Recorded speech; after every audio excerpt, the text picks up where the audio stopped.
Բարև ձեզ։ Եթե դուք ուշադրությամբ եք հետևում մեր երկրում ձևավորվող բոլոր պրոցեսներին, ձեզ համար պետք է արդեն հայտնի դարձած լիներ, որ վերջին մեկ ամսվա մեջ ընտրություններից հետո Նիկոլ Փաշինյանին հաջողվեց գրանցել իր կեղտոտ գործում ավելի մեծ հաջողություններ, քան թե նրան հաջողվել էր գրանցել վերջին 8 տարիների մեջ։ Բացատրեմ, թե ինչպես։ Վերջին մեկ ամսվա ընթացքում նա կարողացավ գողանալ ընտրությունները,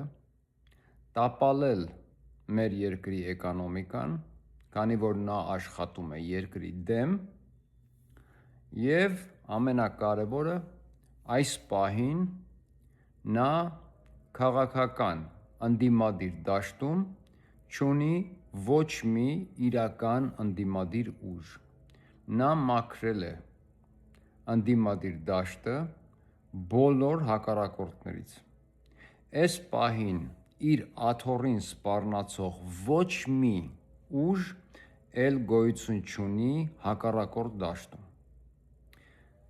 Սամվել Կարապետյան իր եղբորորդու հետ նրանք այս պահին չեն ներկայացնում ոչ մի սպառնալիք Նիկոլ Փաշինյանի համար։ Ռոբերտ Քոչարյան չի ներկայացնում ոչ մի սպառնալիք։ Գագիկ Ծառուկյանի մասին ընդհանրապես չեմ խոսում։ Եթե ինչ-որ ձև սպառնալիք էր Վարդան Ղուկասյանը արդեն համարյա 20-րդ ամիսն է անցկացնում է Ամերիկայի բանտերից մեկում, և նրա բանտարկությունը, քանի որ ես տիրապետում եմ օրենքներին, Վարդան Ղուկասյանին ապօրինի կերպով պահում են ամերիկյան բանտերից մեկում։ Եթե նա խախտել էր էմիգրացիայի կանոնները, ապա 20 միլիոն մարդ ևս խախտել էր էմիգրացիայի կանոնները։ Պարզ է դառնում, որ նրա բանտարկությունը դա քաղաքական հետապնդում էր Հայաստանի Հանրապետության և նաև Ամերիկայի ղեկավարության կողմից, որովհետև այս պահին արդեն պարզ է բոլորի համար, որ մեր երկրում մեր երկրի շահերի դեմ, մեր ազգի շահերի դեմ ձևավորվող բոլոր պրոցեսները դրանք Ամերիկայի Միացյալ Նահանգներին շահավետ պրոցեսներ են։ Այսինքն Ամերիկայի Միացյալ Նահանգները ՆԱՏՕ-ի երկրների հետ, Ֆրանսիայի հետ, Անգլիայի հետ և մի շարք ուրիշ պետությունների հետ միասին ինչ-որ շահավետ է նրանց, ընդհանրապես շահավետ չի հայ ազգին և Հայաստանի Հանրապետությանը։ Բայց մենք ունենք այս պահին դրածո ղեկավարություն, որը ոչ թե ղեկավարում է Հայաստանի Հանրապետությունը, այլ ղեկավարվում է դրսից, տվյալ այն երկրների կողմից, որ ես նոր նշեցի, և ոչ մի բան չի արվում մեր հանրապետությունում, որը որ բխում է մեր երկրի, մեր հանրապետության, մեր պետության կամ կարևորը մեր ազգի շահերից։ Ոչ մի բան, ընդհանրապես։ Պատկերացնենք մի սցենար, ես հիմա ապացուցելու եմ, սովորական մի օրինակով ապացուցելու եմ, որ Նիկոլ Փաշինյանի բոլոր քայլերը դրանք բխում են մեր թշնամի պետությունների շահերից, այլ ոչ թե մեր, և նա մտածված և հաշվարկված տապալում է Հայաստանի Հանրապետության էկոնոմիկան։ Ես դեռ ետ կգամ Վարդան Ղուկասյանի բանտարկությանը, այն ապօրինի են ամեն ինչին, ինչ որ այդ տղայի շուրջը կատարվում է, բայց մինչդեռ ուզում եմ անպայման այս մի քանի բառով հիշեցնեմ, թե ինչ տեղի ունեցավ մի քանի օր առաջ։ Եվ դա ուղղակի պայծառ ապացույց է այն փաստին, որ Նիկոլ Փաշինյանի բոլոր քայլերը, բոլոր դրանք աշխատում են Հայաստանի Հանրապետության շահերի դեմ։ Պատկերացրեք մի սցենար, ուղղակի կյանքից մի բան պատկերացնենք, որովհետև շատ մարդկանց համար ավելի պարզ է կյանքի ինչ-որ սցենարից օրինակ, քան այն ինչ-որ տեղի է ունենում քաղաքական դաշտում։ Մենք ուղղակի համեմատականներ ենք տանելու, որպեսզի մարդիկ ավելի ճիշտ ըմբռնեն։ Պատկերացրեք դուք ունեք ինչ-որ խնդիր, դատավորի հետ կապված ինչ-որ խնդիր, դուք ունեք պետական խնդիր, քրեական խնդիր, ինչ-որ մի խնդիր և ձեր ազատությունը, ձեր ֆինանսական ապագան, ձեր գործերը բոլորը կախված են մի դատավորից։ Բոլորը ձեզ ասում են, և դուք էլ գիտեք, որ այդ դատավորը շատ սառը դատող, շատ արդար, բայց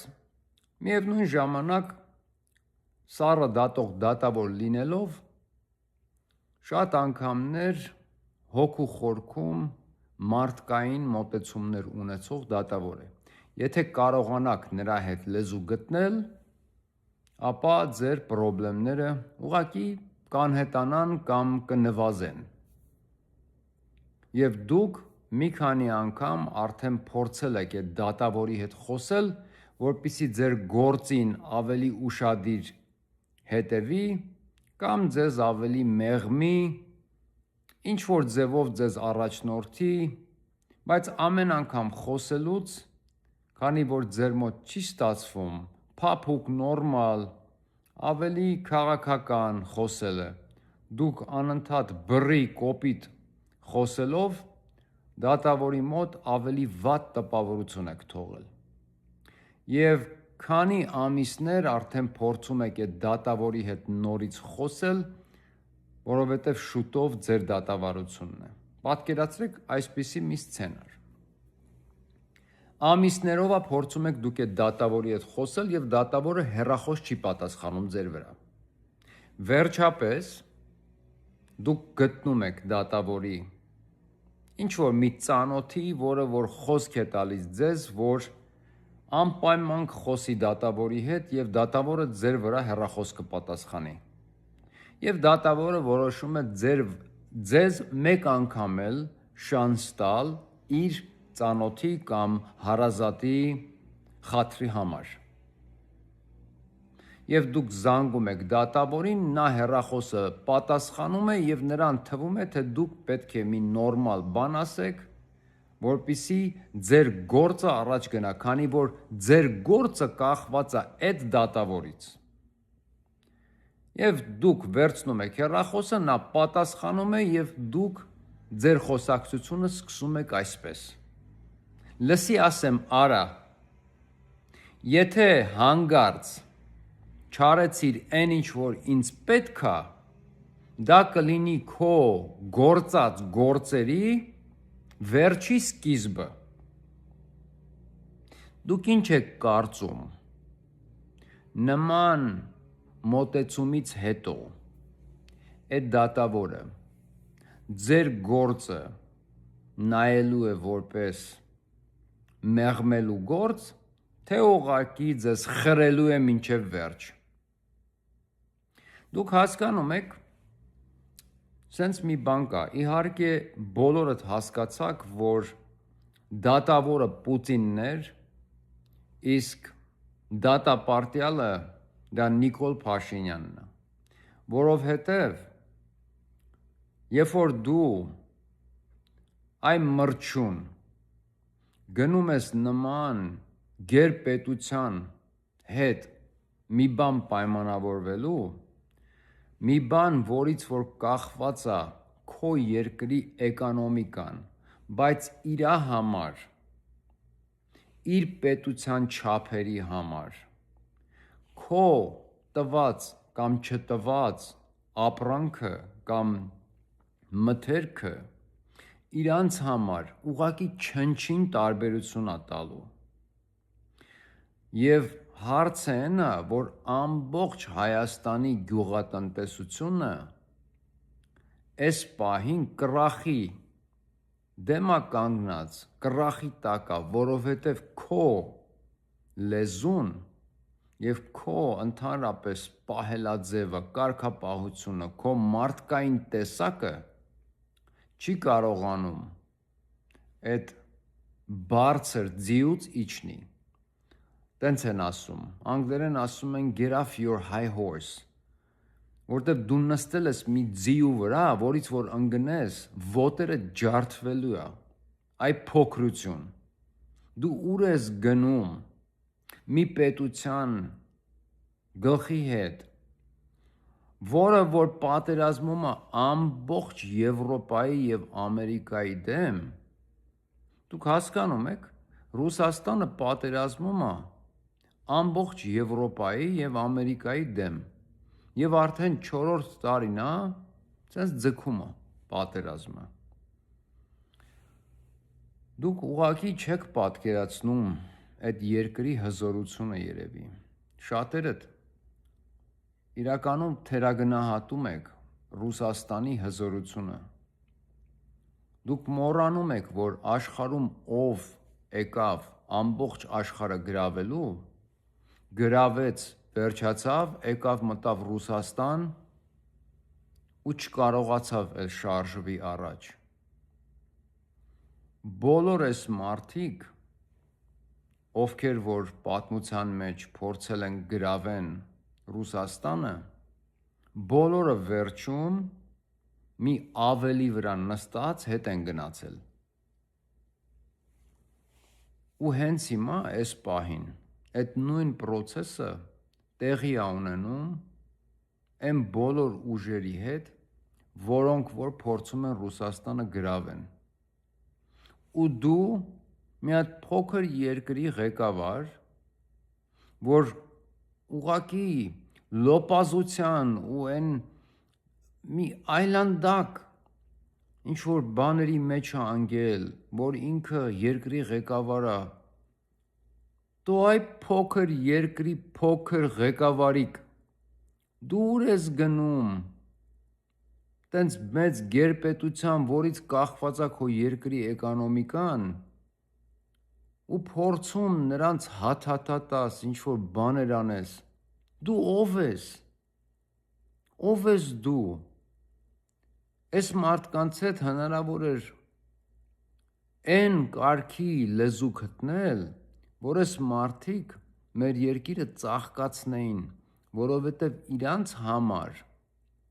իրանց թվերի մեջ, իրանց ունեցած ռեսուրսներով մեր երկիրը կարար մի քանի տարվա մեջ ծաղկեր։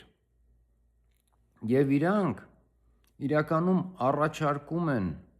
այդ ամեն ինչը անեն, առաջարկում են նոր ատոմակայան կառուցեն, առաջարկում են ներդրումներ անեն, բայց մենք միշտ պետք է այդ insecure, էլի, որ կոմպլեքսների մեջ ընկած, որ չէ, թաթիկներդ մեր երկրից հեռու, թաթիկներդ մեր երկրից հեռու, մեր երկիրը արդեն մեջից գրավված, վերջացած է, չեք հավատում, հիմա կբացատրեմ դա էլ, հիմա նայեք, տեսեք, թե ինչ է լինելու մեր գյուղատնտեսության հետ, ամբողջ մեր երկրի կաթնամթերքը համարյա 75-80% գալիս է Ռուսաստանից, և մեր ամբողջ արտադրությունը, մեծամասնությունը գնում էր Ռուսաստան, եթե երկու ճանապարհներն էլ փակվի, և հանկարծ Ռուսաստանը որոշի նաև գազը փակի, դու գազի ուրիշ խողովակ ունեք, որ գալու է Թեհրանից, հələ մի հատ տեսեք Թեհրանը ընդհանրապես ձեր հետ ուզում է խոսել, Թեհրանը այս պահին այնքան կատաղած է Հայաստանի, Ադրբեջանի վրա, ու նրանք դուրս են եկել փրթել թափելու։ Ոնց որ տեսնում եք, Թերանը փրթում թափում է։ Թերանը դեռ իր ամբողջ ուժը ցույցել չի տվել։ Եթե մի երկու հատ էլ բայի գալով կա հանգարց Թերան հասավ ու նրանք որոշեցին, որ իրենք էլ են կնոպկի տեր արդեն, դուք պատկերացնում եք ինչ կլինի։ Հələ մի հատ նայեք, տեսեք, ընդհանրապես Պարսկաստանը այս պատերազմից հետո մեր հետ իր ամբողջ հարաբերությունների փաթեթն է մեր հետ վերանայելու Թերանը, որովհետև մեր երկրում նստած է Թերանի թշնամու կողմից նշանակված մարդ, եւ նրանք շատ լավ գիտեն Նիկոլը ով է, բոլորը գիտեն ով է սա,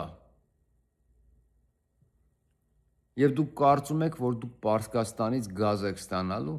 կամ Ադրբեջանից, հեսա Ադրբեջանը մի քանի հատ այնց ապտակ է ուտելու Պարսկաստանից, որ մի քանի տարի չի կարողանալու ոտքի կանգնի։ Այս պատերազմը չի վերջանալու, սա շարունակվելու է եւ իմ կարծիքով այս պատերազմը դեռ տարածվելու է հիվանդության նման տարածվելու է Հայաստան, Ադրբեջան, մինչև Ուկրաինա եւ Բալկաններ։ Այս պատերազմից ավելի ճիշտ շատ վատ հոտ է գալիս։ Չեք տեսնում, որ չեն կարողանում, Թրամփը ուզում է այս պատերազմը կանգնացնի, չի կարողանում, որտեվ պարսիկը ասում է, ես այս պատերազմը չեմ կանգնացնելու, որովհետև դուք ուղղակի ինձանից հեռու չեք մնալու, դուք անընդհատ այս նույն բանը փորձելու եք, ես մինչև վերջ գնալու եմ այս անգամ, դա նշանակում է, որ այս պատերազմը մտնելու է մեր երկիր, մտնելու է Ադրբեջան, անցնելու է Թուրքիայի մեջով, գնալու է մինչև եսիմ ուր հասնի։ Ու դուք նստած կարծում եք, թե Պարսկաստանը կարող է մեզ գազ տա, դուք ուզում եք առանց գազ մնաք։ Ռուսաստանը իր բոլոր թերություններով, իր բոլոր սխալներով մեր երկրի միակ փրկությունն է, ոչ մեկ կողքերից ոչ մեկ չի նստած սպասում, որ մեզ պետք է ինչ-որ մի բան տա կամ մեզնից ինչ-որ մի բան ստանա։ Այն օրը, որ մեր ժողովուրդը կհասկանա դա, այ հենց այդ օրը մեր մոտ ամեն ինչ կփոխվի, բայց քանի կան այս տրամադրությունները, որ պետք է Եվրոպա գնանք, որտեղ մեզ ոչ մեկ չի սպասում, ոչ մեկ չի ասել, եկեք, ուր եք գնում, ոչ մեկ ձեզ չի հրավիրել, ուր եք գնում, եւ անընդհատ Ռուսաստանին հիշացնել, որ մենք գնում ենք Եվրոպա, երբ որ մարդիկ նայում են, դա ուղղակի ծիծաղելի է, որովհետև մեզ ոչ մեկ չի սպասում, եւ մեզ ասում են, որ չեն սպասում։ Այսինքն, իմանալով, որ նման մոտեցում ցույց տալը մեր գործերը ավելի է վատացնելու Ռուսաստանի հետ, Նիկոլ Փաշինյանը իր գլխակը դրած գլխին ասեց, եթե չանեն ինչ որ մեզ պետք է, դա կլինի վերջի սկիզբը իրենց համար։ Սա ուղղակի աննորմալություն է։ Դե լավ, սպասենք, տեսնենք ոնց ես իրենց վերջի սկիզբը սկսելու դու։ Ուրեմն նշանակում է, որ ինքը մակերեսորեն երեսից մեզ ցույց է տալի, որ ինքը փորձում է մեր էկոնոմիկան ուղղել, բայց իրականում ինքը ինչ-որ պլան B է աշխատացնում, տակից ուրիշ մի բան է գնում, ինքը փորձում է մեր էկոնոմիկան ամբողջովին պարալիզացնի և կանգնեցնի երկիրը իրական կռախի դեմ, որովհետև երբ որ դու երկրի պարտքը տանելով, գնալով ավելացնում ես այնպիսի մի թվի, որ այդ երկիրը 100 տարի աշխատի չի կարողանալու այդ պարտքը փակել։ Եվ միևնույն ժամանակ դու փոխանակ այնպիսի քայլեր անես, որ երկիրը ավելի եկամուտներ ունենա, քո արած քայլերով երկիրը կորցնում է եկամուտները, դա նշանակում է, որ քո մակերեսորեն կամ երեսից երևացող արած բոլոր քայլերը ձևական քայլեր են։ Իրականում դու աշխատում ես ավելի քո պլան B-ի համար, որը որ երկրի էկոնոմիկան պարալիզացնել եւ ընդհանրապես քանդել ամբողջ էկոնոմիկական դաշտը երկրի։ Եվ հենց դա էլ Նիկոլ Փաշինյանը անում է։ Ես արդեն քանի ամիս է ասում եմ, որ նա մեր երկիրը կանգնեցնելու է ոչ թե միայն ինչ-որ սահմանադրական կռախի առաջ կամ նա մեր երկիրը կանգնեցնելու է ամենակարևորը ֆինանսական կռախի առաջ եւ այդ դեպքում արդեն երբ որ երկիրը պարտքեր ունի կենտրոնական բանկին, IMF-ին, երկիրը ուղղակի պարտքեր ունի ու մեջը ժողովուրդը չի կարողանում ապրել։ Մարդիկ չեն աշխատում գումարներ, որպեսզի իրենց ծախսերը հոգան։ Երբ որ դու, ասենք գյուղատնտես ես դու ծիրան ես աճացրել, քո ծիրանը չի գնում ուր որ պետքա գնար Ռուսաստան, դու այդ տարի չես աշխատել այն գումարները, որ դու ընդհանրապես աշխատում ես։ Դու քո մեքենան չես տանելու էլ մեխանիկի մոտ, ոնց որ տանում էիր։ Դու չես գնալու մազերդ կտրելու, ոնց որ գնում էիր։ Դու չես անելու այն բոլոր գնումները, ոնց որ անում էիր։ Այսինքն սա դոմինոյի էֆեկտ է ունենալու։ Մեկը մյուսով է, ճիշտ է, էկոնոմիկայի մեջ այդպես է։ Առաջինը վերցնում է նույն դոլարանոցը ամբողջ երկրով պտտվում է, որովհետև մեկից մյուսին է անցնում։ Տենց է էկոնոմիկան, դա իրար հետ կապված շղթա է։ Եթե ինչ-որ մի մեծ զանգված կտրվում է իր շահերից, իրեն ռեգուլար ստացող գումարներից, նա էլ չի կարող անել այն բոլոր ծախսերը, որ անում էր իր տարիներով, սովորություն դարձած բոլոր այն ծախսերը, որովհետև մենք մարդիկ մեզ ասում են creatures of habit, մենք մեր սովորություններին ծառա էակներ ենք։ Ինչ որ մենք սովորություններ ունենք, մենք այդ սովորությունները բոլորը անում ենք եւ դրանք ամբողջը մեր բոլոր սովորությունները դրանք ատրիբուտներ են մեր էկոնոմիկային։ Բայց երբ որ դու չունես գումարները, չես կարող անել, այսինքն մեկը մյուսին խանգարելով էկոնոմիկան բերելու է պարալիզացնի, հետո ասի՝ վայ, տեսեք ինչ եղավ, ես չէի մեղավոր էր Պուտինը, որովհետև փակեց ճանապարհը, Ռուսաստանը մեզ քաշեց։ Այս բանը, այս սիստեմը, սա այնքան ճանաչված աշխատանքի ձև է դիկտատորների համար։ Դիկտատորներին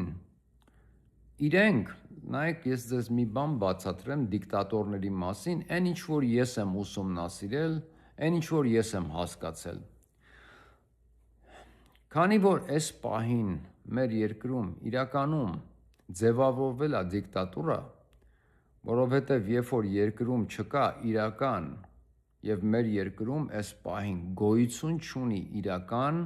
ընդդիմություն, նման բան չկա, խնդրում եմ ցույց տվեք ով է այդ ընդդիմությունը, ես իմանամ։ Մեր երկրում չկա իրական ընդդիմություն։ Ոչ մի իրական ուժ, ոչ մի ուժ, որ իրականում սպառնում է Նիկոլի աթոռին, որովհետև յուրաքանչյուր դեմոկրատիայում կա մի ուժ, որը որ իշխում է եւ երկրորդ կամ երրորդ ուժեր, որոնք մշտական այդ աթոռի ետևից են։ Եվ առաջին ուժը իր արած գործերով պետքա ժողովրդին միշտ համոզի, որ ինքը իրական այդ աթոռի տերն է եւ իրեն հասնում է այդ աթոռը։ Ինքը արժանի է այդ աթոռին։ Երկրորդ, երրորդ ուժերը պետքա միշտ փորձեն ժողովրդին ապացուցել, որ այդ մարդը չի արժանի այդ աթոռին, այլ գալացող ընտրություններում պետքա դուք ընտրեք երկրորդ կամ երրորդ մարդուն։ Մեր երկրում այս պահին նման բան էլ գոյություն չունի, ոչ մեկ պետք չի, Նիկոլը պետք չի ձեզ էլ ապացուցի, որ ինքը այդ աթոռին արժանի է, որտեվ երկրորդ, երրորդ ուժ չկա, որ այդ աթոռի ետևից է։ Բոլոր ուժերը պարալիզացված են, բոլորը արդեն կամ բանտում են, կամ չկան, կամ ինձ թվում է այս պահին անգամ ես կասկածներ ունեմ, դրանք իմ սեփական կասկածներն են, որ Սամվել Կարապետյանի իր եղբորորդու եւ Ռոբերտ Քոչարյանի հետ ինչ որ մի գործարք, որին մենք ծանոթ չենք, որի մասին դեռ չենք լսել, ինչ որ մի գործարք տեղի ունեցել է, որովհետև նման պասիվություն, նման ուղղակի լռություն, բնութագրել ուրիշ կերպ, դա հնարավոր չի։ Ես հենց միանգամից ընտրություններից հետո ասացի, որ իմ կարծիքով միանգամից պետքա ժողովրդին կոնսոլիդացնել եւ անցնել կտրուկ քայլերի, որովհետեւ եթե դուք դա չանեք, նա արդեն ասել է, որ բոլորիդ ձեր երեք գլխանի դևին, ձեզ այդպես էր անվանում Նիկոլ Փաշինյանը, ինքը գլխատելու է, իմանալով, որ կա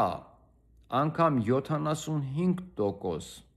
շանս, որ նա հնարավոր է, որ նման մի բան անի, դուք ուղղակի առաջինը ձեզ փրկելու համար պետքա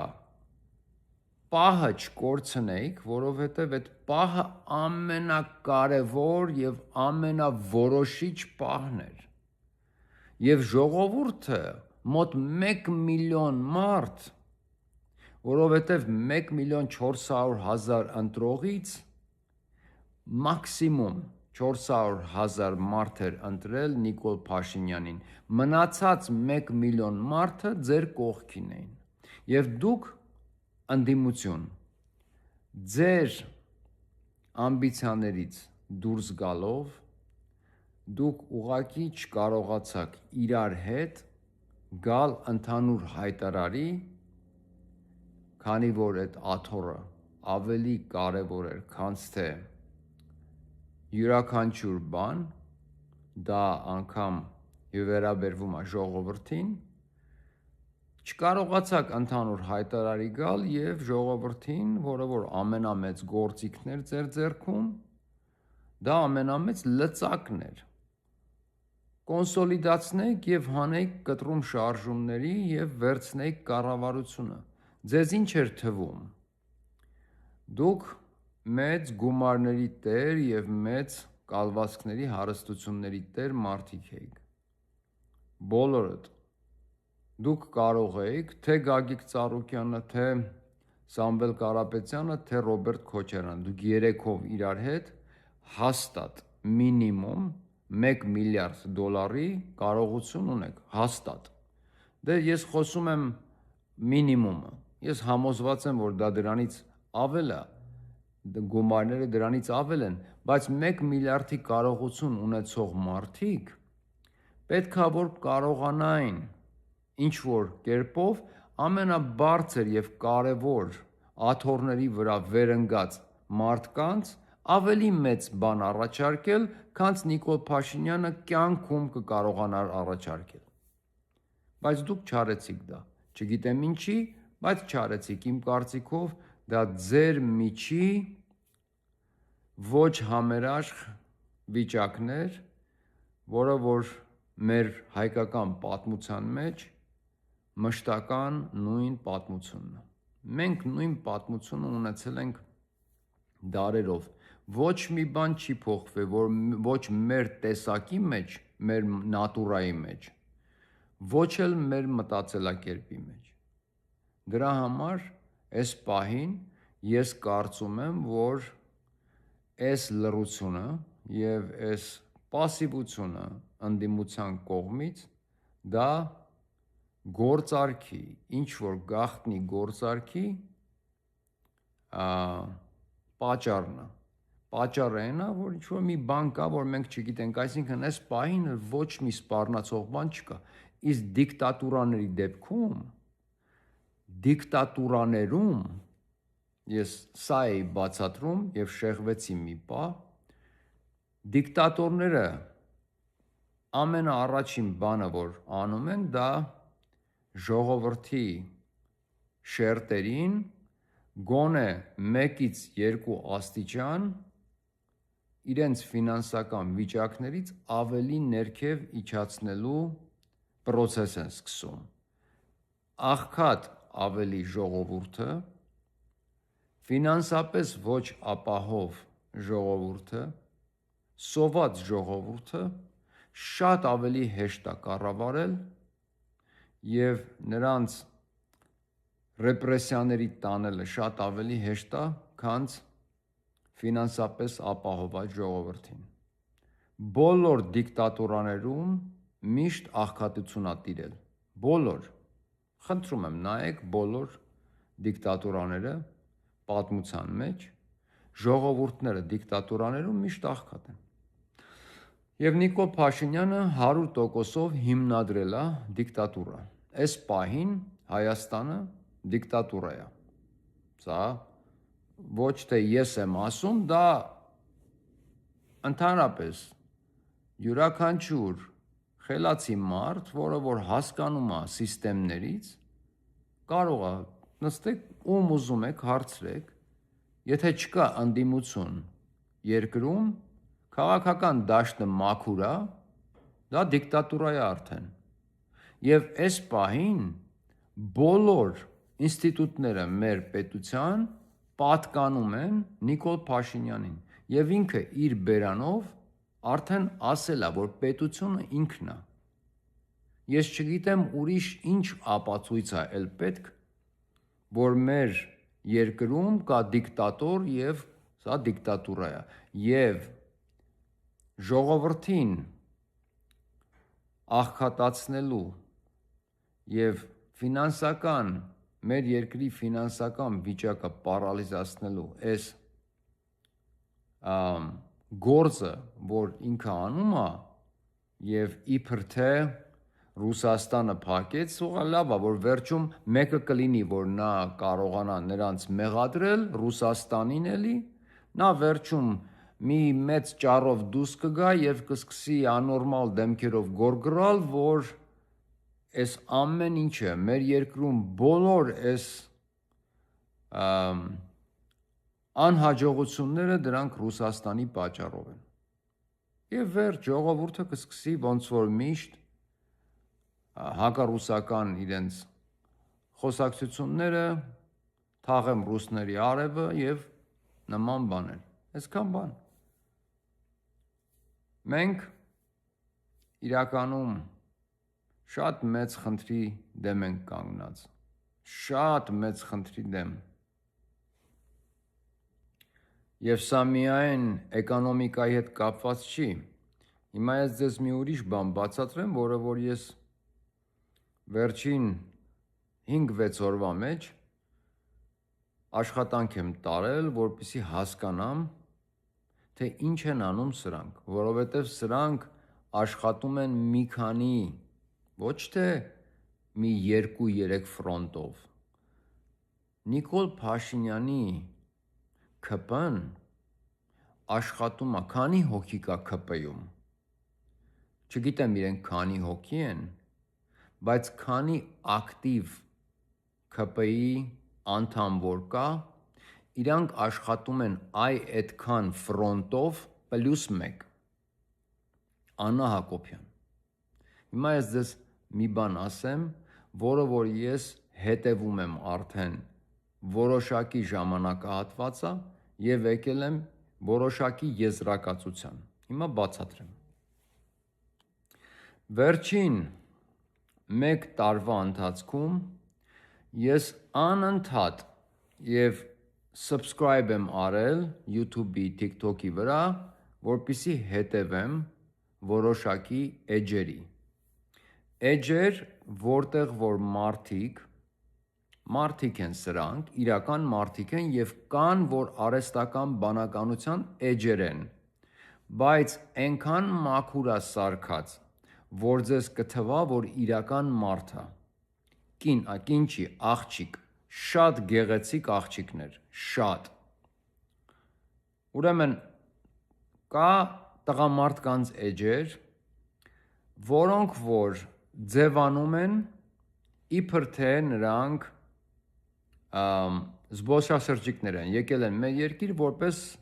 զբոսանքի, զբոսաշրջիկ, տուրիստ են։ Եվ այս մարդիկ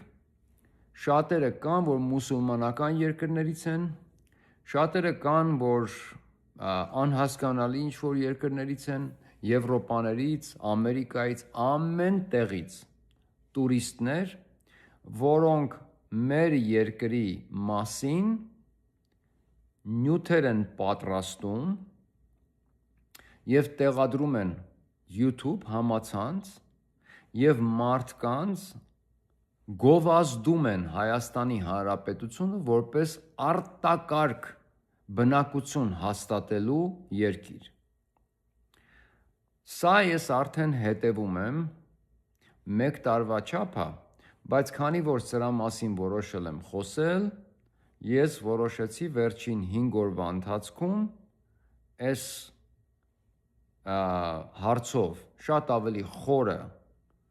թափանցել եւ հասկանալ ինչ են անում սրանք։ Սրանք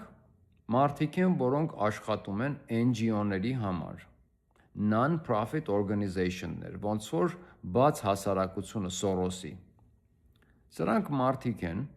որոնք որ ընդհանրապես տուրիստության հետ կապ չունեն, սրանք զբոսաշրջիկներ չեն։ Չգիտեմ ինչի այդ բառը այսօր մոտս չի ստացվում։ Բայց իրենք այդ տեսանյութերը, որ իրենք են պատրաստում, ինչից կասկած ընկավ իմ մեջ, որովհետև տեսանյութերը այնքան պրոֆեսիոնալ են սարքած, որ սովորական տուրիստը ոչ մի անգամ այդքան ժամանակ չի տրամադրի։ Ես իմ օրինակով դա գիտեմ։ Ես գնացել էի Հոնկոնգ եւ սիրահարվել էի Հոնկոնգի վրա։ Ուղղակի մի չքնաղ տեղ, մի իրականում գեղեցիկ մի վայր եւ կյանքը շատ հետաքրքիր, Հոնկոնգը արտակարգ մի destination-ը։ Բայց ինչքան էլ որ ես եւ մենակ էի գնացել, ոչ կինս էր հետս, ոչ երեխաներս, նախ գործով էի գնացել, բայց հետո արդեն մի քանի օր տրամադրեցի Հոնկոնգը ուղղակի զբոսնելու, շրջելու, ոտքով մանեկա ամբողջ Հոնկոնգը։ Եվ ոչ մի անգամ մտքովս չանցավ ինչ որ տեսանյութ պատրաստեմ եւ դնեմ համացանց, որպեսզի ուրիշ մարդկանց աշխարհից հրավիրեմ գան Հոնկոնգ բնակվելու։ Ոնց կարող է ես նման բան անեմ։ Ոչ մեկ իրեն թույլ չի տա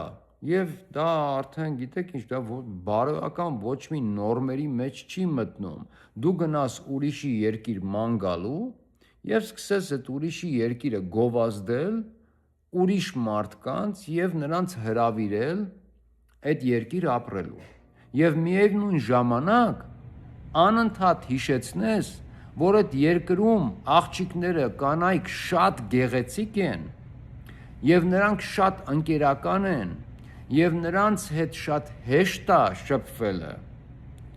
եւ հրավիրես տղամարդկանց ապրելու Հայաստանի Հանրապետությունում, որովհետեւ նաեւ կյանքը շատ էժան է եւ սկսես խոսել վարձերից։ Ու Միևնույն ժամանակ ես նայում եմ, թե ինչպիսի շինարարություններ են տեղի ունենում մեր քաղաքում։ Ես Երևանցի տղա եմ, կենտրոնի։ Ինձ համար Երևանը աշխարհի ամենաթանկ քաղաքն է, բայց ոչ կես միլիոն 750,000 դոլար մի ինչ-որ կվարձիրայի։ Ես չեմ համարում թանկ քաղաք, այսինքն թանկ գներով թանկ։ Ինձ համար թանկ է, որովհետև ինձ համար սենտիմենտալ արժեք ունի Երևանը։ Եվ ես 100%-ով համոզված եմ, որ երբ որ Թամանյանը գծագրում էր Երևանը, նրանք ոչ մի կերպ հաշվի չէին առել,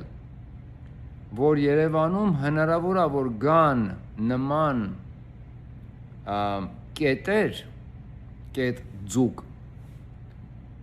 ու որոշեն, որ կառուցելու են շենքեր ամեն բակում 3-4 հատ, այնքան իրար մոտիկ, որ արդեն սա ոչ թե գեղեցիկ չի, ոչ թե արդեն տհաճ է, այլ նաև սա մեծ վտանգի, սա վտանգավոր է, որովհետև այդ շենքերի բակերում արդեն մեքենա մցնել հանելը խնդիր է դառնում, այնքան են շենքերը իրար վրա հավաքվել արդեն։ Թամանյանը նաև չէր նախատեսել, որ Երևանում կարող է լինի, ասենք, 1 միլիոն ավտոմեքենա, որովհետև երբ որ շուտով Երևանում կապրի 1.5-2 միլիոն մարդ, եւ դա լինելու է, չզարմանաք, երբ որ դա լինի, այդ փողոցները ուղղակի չեն կարողանալու սպասարկեն այդքան ավտոմեքենա, որտեվ այդ քաղաքը դրա համար չէր։ Թամանյանը չէր գծագրել Երևանը, որ դուք գաք, նրա գծագրության վրա էլ դուք գծագրեք Տիգրան Ավինյաններ եւ ձեր մի քանի կոպեկի համար այլանդակեք իմ քաղաքը։ Ու հիմա ես նայում եմ, թե ինչ են անում այս մարդիկ։ Վերջին 5 օրվա մեջ 20 տարբեր էջեր պրոֆեսիոնալ վիդեոգրաֆի, այսինքն պրոֆեսիոնալ վիդեոներով նրանք գովազդում են Երևանը եւ ընդհանրապես Հայաստանը, բայց նամանավանդ Երևանը եւ հրավիրում են դրսից մարդկանց բնակվելու նամանավանդ տղամարդկանց։ Այդ պահին Աննա Հակոբյանը մի տեսանյութ է տեղադրում, որտեղ նա որոշում է, որ պետքա վերջ դնել բռնությանը եւ ֆեմինիստական այդ ամբողջ աղբամանը փորձում է լցնել հայ կանանց գլխների մեջ։ Գիտեք ինչքան հեշտ է կանանց, որոնք որ չեն ստացել ուսում, երկար մտածելու, ռացիոնալ մտածելու ունակություն չունեն, նրանք ավելի instant gratification, ես սրա մասին խոսացել եմ, ինչ է դա, շատ ավելի կարճ մտածելակերպ ունեն եւ մայրեր են, նրանք ավելի որոշել են իրենց կյանքը նվիրեն իրենց ամուսիններին, իրենց երեխաներին, իրենց տնային տնտեսուհի են դարձել եւ ես այդ կանանց պարտադիր չի, ամեն մարդ չպետք է գնա կրթվի եւ ամեն մարդ չպետք է դառնա ինտելեկտուալ, նման բան հնարավոր չի։ Ես այդ հայ կանանց, որոնց որ իրենց նվիրել են իրենց ընտանիքներին, այնքան շատ եմ հարգում եւ սիրում, բայց այդ նույն կանայք նաեւ կային Ամերիկայում, Անգլիայում, մի դար առաջ ամերիկացի կանայք շատ նորմալ կանայք էին Նրանք էլ գոքնոցները կապում էին և իրենց ընտանիքով էին զբաղված։ Նրանք էլ կինը իր մեջից ընդհանրապես, եթե նրան չխանգարեն, եթե նման Աննա Հակոբյաններ չլինեն, սատանիկ ճտեր չլինեն, որ գան և այդ ամբողջ ֆեմինիստական աղբամանը դատարկեն կնոջ հոգու և ուղեղի մեջ, կինը ինքնուստ նա ընտանիք ձևավորող և երեխա մեծացնող, քանի որ դա կնոջ DNT-ի մեջ է։ Այս արհեստական ճանապարհներով կանանց շեղելու հատկությունը, որ սկսվել է 20-րդ դարի սկզբին, 19-րդի վերջին, բայց 20-րդ դարի սկզբին, և այս հիվանդությունով կանանց շարքից հանում են և կամաց սկսում են կանայք տատուիրովկե անել իրանց վրա, մոռանալ ընտանիքը, երեխային, դրանով կանգնում է ազգերի աճը, քանի որ reproduction չի լինում էլ, այսինքն մենք չենք էլ ծնվում, էլ չկա ծնունդ, այս ամեն ինչը լցնում են կանանց ուղեղների մեջ, որպեսզի անեն այն նույնը, ինչ որ արեցին ամերիկացի կնոջ, անգլիացի կնոջ և բոլոր անգլախոս երկրների կանանց հետ։ Անգլախոս երկրներում էլ կին գոյություն չունի համարյա։ Ես ապրում եմ Ամերիկայում, ամերիկացիների մեջ։ 30 տարի է ես ականատես եմ լինում, թե ոնց Ամերիկայում ոնց են մարդիկ երազում ընտանիք ունենալ և չեն կարողանում։ Մարդիկ ուղղակի երազում են այնքան ընտանիք ունենալ և միայնակ արդեն էլ չգիտեն ինչ անեն, որ իրենց հոգեկան վիճակը, միջին ամերիկացու հոգեկան վիճակը այնքան վատ վիճակ է։ Ամերիկացիները աշխարհի հոգեկանում, իրենց հոգեկան աշխարհով խանգարված ժողովուրդն են։ Որովհետև այս երկրում գոյություն չունի նորմալ ընտանեկան կյանք։ Կանայք Ամերիկայում ֆեմինիզմի պանելների տակ մնացած ծանրության, նրանք չեն կարողանում դուրս գան դրա մեջից, որովհետև այդ թույնը սրսկվել է նրանց ուղեղների և հոգիների մեջ, և նրանք չեն կարողանում դրա տակից դուրս գալ։ Ինդիվիդուալիզմը, ֆեմինիզմը, այս բոլոր իզմերը, այս թույները, սրանք մարդկության reproduction-ի, այսինքն մեր reproduction-ի հայերեն բառը չեմ հիշում, բայց մեր սերունդների շարունակության վերջն է։ Եվ հայ ազգին նման բան անողը, նման վատություն անող տեսակը, մարդիկ, որոնք որ պատրաստ են հայ ազգի աճը կանգնացնեն, այ Աննա Հակոբյանի նման թույները, սատանի ճտերը, այս մարդկանց կախաղան պետք է հանել։ Նիկոլ Փաշինյանին, որը որ հայ ազգի քաղցկեղն է, սա հայ ազգի ռակն է, սա մնացել է մեր ստամոքսների և մեր աղիքների մեջ մի ռակ, մի հիվանդություն, աճել է սա մեր մեջ իր այս տգեղ, իր այս պարտներով, որը որ մեր կանանց ուղեղների մեջ փորձում է այդ թույնը մտցնել, երբ որ միևնույն ժամանակ իրենց այս NGO-ները, non-profit-ները դրսից էմիգրացիա են բերում Հայաստան ցլեր։ Իրենք դրսից տղամարդկանց և Ամերիկայում և բոլոր անգլախոս երկրներում շարժում է սկսվել վաղուց արդեն, որը կոչվում է passport bros, պասպորտի աղբերներ։ Դրանք մարդիկ են, տղամարդիկ, որոնք տեսնում են, որ Ամերիկայում ընտանիք կազմելը անհնար է։ Սա շարժում է, որ սկսել է մոտ 10 տարի առաջ։ Տղամարդիկ Ամերիկայում չեն կարողանում ընտանիք ստեղծել, կազմել, որովհետև կանայք աղբ են, որտեվ կանայք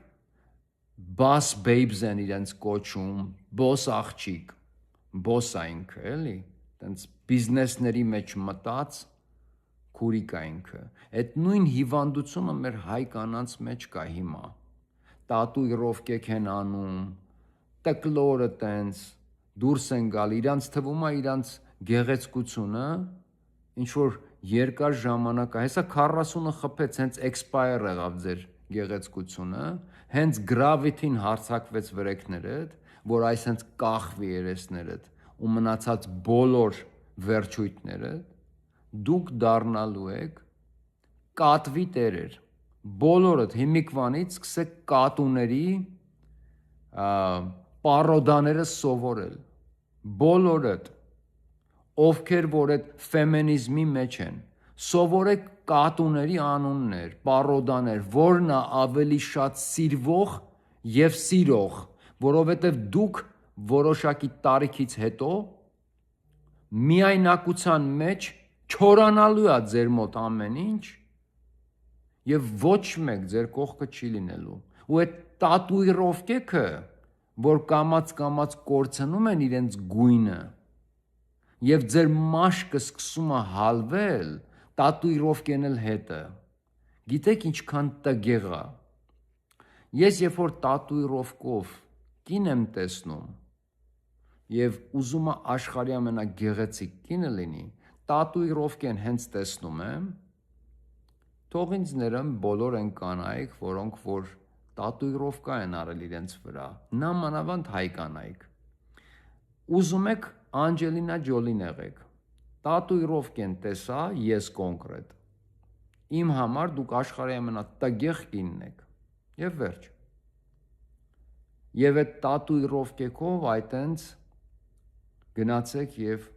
սպասեք, որովհետեւ 40-ը այսպես գալու է։ Ես երբ որ 20 տարեկան էի, ինձ չէր թվում ես մեծանալու եմ։ Եվ այն հաճույքները, որ ես եմ արել իմ կյանքում, շատ մարդ չի արել, հավատացնում եմ ձեզ, որովհետև ես իրոք վայելել եմ կյանքը, բայց ինձ չէր թվում, որ ես մեծանալու եմ, բայց հետո մի օր այնքան շուտ անցավ այդ ժամանակը, մեկ է տեսա համարյա 50 տարեկան եմ, բայց ես անպայման որոշել էի, որ պետք է նորմալ ընտանիք ունենամ եւ կարողացա դա անել։ Եվ իմ կինն էլ նույն բանն էր որոշել իր կյանքում, որ պետք է նորմալ ընտանիք ունենա, հայ ընտանիք։ Եվ մեր տեսակը, մեր ազգը բոլոր մնացած ազգերից տարբերվում է 3 հատկությունով։ Մեր եկեղեցին, մեր ավանդույթներն ու մեր մշակույթը եւ մեր հայկական ընտանիքը։ Այդ 3-ը մեզ աշխարհի բոլոր ազգերից տարբերում է։ Այդ 3-ի պատճառով է, որ մենք ուր գնանք աշխարհում, ինչ անենք աշխարհում, միևնույնն է մենք տարբերվում ենք բոլորից, որովհետև մեր ընտանիքները այնքան պինդ են, քանի որ հայկական ամուսնությունը, հայկական ընտանիքը այնքան պինդամիշտ եղել, որ նախանձելի է եղել բոլորի համար։ Եվ այս պահին, այս սատանի ճտերը փորձում են մեր երկիր, ոչ թե փորձում են, այլ բերում են։ Մեր երկիր այս պահին էմիգրացիա է գալիս, դուք չեք պատկերացնում ինչ քանակի։ Եվ մեծամասնությունը տղամարդիկ են։ Ես ոնց որ բացատրեցի Ամերիկայում եւ բոլոր անգլախոս երկրներում passport bros, պասպորտի աղբերները, քանի որ իրենց երկրում չեն կարողանում ամուսնանալ, գնում են այն երկրներ, որտեղ որ ամուսնությունը հնարավոր է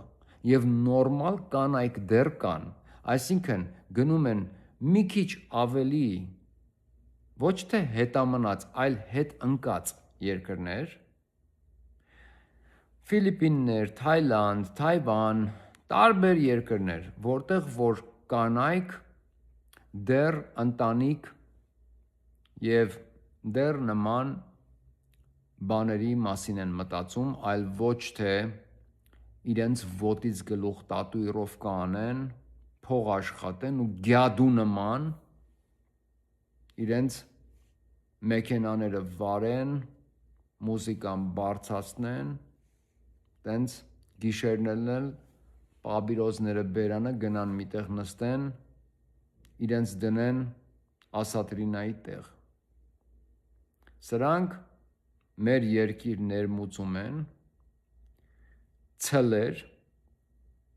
տարբեր երկրներից եւ փորձում են մեր կանանց ուղեղների մեջ մտցնել, որ հայ տղամարդու կապրիզները դուք էլ տանելու չունեք։ Կարող եք հանգիստ թողել, լքել գնալ, որովհետև մենք օրենքներ ենք սկսել ձևավորել, որ եթե հանկարծ ձեզ անգամ բառով մի բան տղամարդը ասի, նրանց մենք կնստացնենք բանտ։ Այսինքն այն ինչ որ Ամերիկայում են արել եւ այս խղճալի վիճակ իրականում ես խղճում եմ ամերիկացիներին, թե ինչ իրավիճակում են իրենց ընտանիքները։ Սրանք ընտանիք չունեն, ժողովուրդ։ Չկա իրենց մոտ այդ հասկացողությունը։ Իրենց ընտանիքները, իրենց կանայք ամուսնանում են արդեն մի 50 հոգու հետ ամեն ինչ արած, ամուսնանում են միայն այդ օրվա, հարսանիքի օրվա, մատանու եւ այդ որ ուշադրության կենտրոնում իրենք լինեն, մի օր ինչ որ վաուեր են գրում, սթից բառեր ուղակի, ես առանց քեզ չեմ կարող, այն օրը որ ես քեզ հանդիպեցի, բան, սթից ինչ որ բաներ են գրում, այդ օրը կարդում են, կինո էլի, լրիվ կինո։ Այնքան որ այդ օրը տենց դրամատիկ, ինչ որ ռոմանտիկ մի բան լինի, նկարեն, հետո նայեն, տենց սենց աչքերը սենց մաքրեն, տենց բաներով ու վերջացավ անցավ գնաց։ Մյուս օրը տղամարդը գալիս է տուն, ասում է աշխատանքս կորցրի, լեյավ արեցին, դե հիմա հանել են գործից։ Տեղում այդ շաբաթ օրը, եթե նամանավանդ երբ որ երեխա կա, արդեն տեղում կինը վերցնում է երեխաներին եւ իրենց աշխատանքի տեղից մի ուրիշ տղամարդու հետ, որ շատ մոտիկացել էր, ասում է I needed a shoulder, ինձ ուս էր պետք, որ վրան լացեի։ Եվ գնաց, հաջողություն։ Այս տենց է սրանց ամուսնությունները, որովհետև կանանց ուղեղների մեջ արդեն վաղուց այդ թույնը, ֆեմինիզմի թույնը լցրել են։ Ոչ մեկ ամուսնություն չունի, ուրեմն ամուսնանում են 25-ից 30-ում մի անգամ, մի երկու հատ երեխա են բերում, բոլոր ամերիկացիները ում հետ խոսակ ընտանեկան դատարանում ինչ որ արիշ-վերիշների մեջ են, բոլորը ալիմենտ ունեն տալու ու բոլորը ալիմենտի պատճառով բանտ են նստում, որովհետև չեն տվել, ամբողջ երկիրը սա է, հետո իրենց թվում է, քանի որ իրենք ինդիվիդուալիզմը իրենց մոտ ամենաառաջին արժեքն է, այսինքն ես եւ նորից ես, իրենք հետո մի հատ էլ 30-ից 35-ում են ճարում ուրիշին, իրենց թվում է, թե խնդիրը մյուս կողմն է, այսինքն տղամարդն է։ 80% բաժանությունների Ամերիկայում դրանք 80%-ը դրանք հրահրված են կանանց կողմից, սա դատա է, ես չեմ ասում սա դատարաններն են ասում։ Եվ կանայք իրենց անընդհատ թվում է, թե խնդիրը այդ տղամարդն է։ Իրենք չեն հասկանում, որ խնդիրը իրենք են, որովհետև իրենց պահանջները, այն ամեն ինչը, որ մտցրել են իրենց ուղեղի մեջ, դա բնության դեմ է։ Մարդը DNK-ն, մեր DNT-ն բնության ստեղծածն է, Աստծու ստեղծածն է։ Ոչ մի մարդ աշխարհում չկա, որը որ կարող է ստեղծի մի ուժ, որը DNT-ից մեր գենից ուժեղ է, որովհետև Աստծու ստեղծածը դա ուրիշ ուժ ունի։ Եվ տղամարդու DNK-ի մեջ չկա ուղակի կանգնել, ափսե լվանալ, գիշերները երեխաների դայպերներ փոխել, տղամարդու ներվային համակարգը երեխայի լաց երկար չի կարողանում տանի։ Սա ապացուցված է ինստիտուտների կողմից, ես չեմ ասում։ Կանայք կարողանում են երեխայի լացը, անգամ դա քո երեխան է, երեխայի լացը կանանց համար ուրիշ ձև է ընդունվում, տղամարդկանց համար ուրիշ։ Ամերիկան եւ անգլախոս աշխարհը իրենց այս մարդու իրավունքները աղավաղված, որ իրենք վերցրել են եւ փորձում են Աստծու դեմ պատերազմեն, բնության դեմ են դուրս եկել եւ օրենքներ են հանում իրենց հետույքից, որոնք որ մեր գենի դեմը, մարդու գենի դեմը, ու դրանով փորձում են ընտանիք կառավարել, մտցնում են այդ օրենքները ընտանիք, այդ օրենքներով ընտանիքները չեն աշխատում, ուղղակի չի աշխատում։ Եվ քանի որ Ամերիկայում կանայք իրենց պահանջներով փորձում են 53%-ը ամբողջ կյանքի, գործի, տան բոլոր գործերի, ամբողջ գործը թողնել տղամարդկանց վրա, տղամարդիկ էլ գառի պես անում են, բայց հանկարծ միևնույն ժամանակ գումարները չհասցրեցին, այդ կինը էլ ասում է ինձ ուրիշ տղամարդ է պետք եւ մեկը միշտ ինչ որ մեկը միշտ զապասում կա, ինչ որ մեկը միշտ միտեղ թաքնված է հեռախոսի մեջ կամ միտեղ։ Եվ այդ մեկը հենց այն օրը, որ այդ կինը պետքա իր վեշ-մեշոկով տեղափոխվի այդ տնից, այդ գալիս է այդ տղամարդը իրեն օգնելու։ Բոլորի մոտ պատմությունները նույնն է այս Ամերիկայում։ Հետո այդ կինը այդ տղամարդու հետ էլա, այդ տղամարդն էլ իր կնոջից է թողում գնում։ Դրանք իրանց երեխեքին բերում են, խառնում են, մի տան մեջ փորձում են ապրել, մի քանի տարի մի կերպ ձգում են, մի երկու տարի, մի հատ էլ այդտեղ են թողում գնում, այդտեղ էլ են իրար տալի, ալիմենտներ, sense բաներով, հետո մի հատ էլ 40-ից հետո են փորձում ամբողջ երկիրը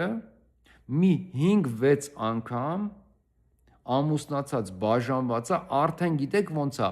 այն երրորդ ամուսնում մի երեխու հետ կապնված է այս կինը, այդ երեխան անընդհատ գալի գնում է, բայց իրանք վաղուց բաժանվել են, այս մեկը այն մյուս երեխուն ինչ որ այս մի տղամարդը այն երկրորդ կնոջ աղջկա հետ է կապնվել, այդ աղջիկը մի ահավոր իրավիճակ, մի խառնաշփոթ չեք պատկերացնում, եւ այս աղբը, այս սատանի ճտերը բերում են մեր երկիր, մեր ընտանիքի մեջ։ Եթե ես չունենայի այն հայկական ամուսնությունը, որը որ ունեմ,